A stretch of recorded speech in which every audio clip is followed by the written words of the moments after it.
So let's talk about decision-making paths and a website's homepage. There's an awful lot of websites out there where they're just built to wander. You know, the website visitor comes, and that person just basically says, well, gee, I think I'll go to the services page. I think I'll go to the products page.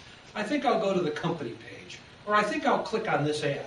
And there's really no control, really, by the company of that visitor. The visitor is basically making their own decision, and really they're deciding whether or not they want to stay, they don't want to stay, they want the product, they don't want the product, and then they leave on their own without ever talking to you. And I'm sure you could run some statistics to find out that if you have an opportunity to talk to a prospect, the close rate goes up. And so let's talk about designing a homepage with decision-making paths.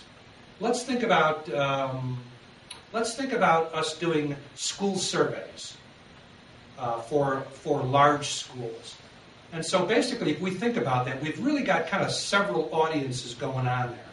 We've got the parents of the students, we have the teachers of the students, and we have the administrator of the school. Now, even though their goals may be similar, they're different. You know, the student is obviously not worried about the budget. The parent is more worried about the child than they are about the teacher. Obviously, they want their student to have good teachers. But really, if you think about it, the marketing message is going to trigger an action in each one of those groups differently. And if we only have one marketing message on the homepage, then we're really not meeting the needs or the wants of all of those visitors coming to the website. And so how about if we take that homepage and really divide it into three portions? And what we do is we tailor our message for the administrator.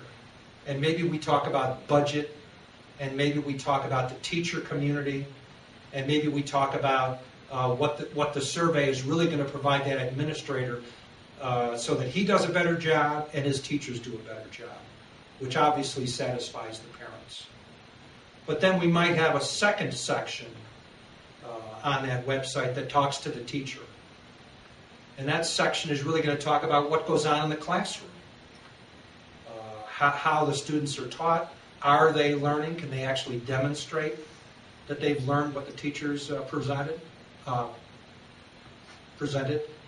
And so, the last group are going to be the parents.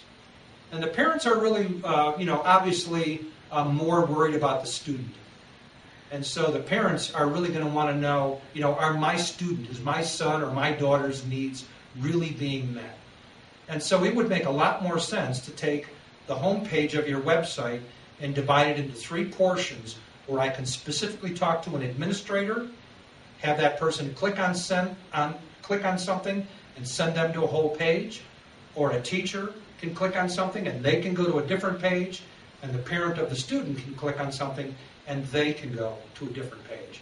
This way, I immediately take possession, I hate to use the word control, but take possession of that visitor and direct them and educate them in the right direction so that they can make a decision, but they make a decision with me. And those are really decision-making paths on a homepage.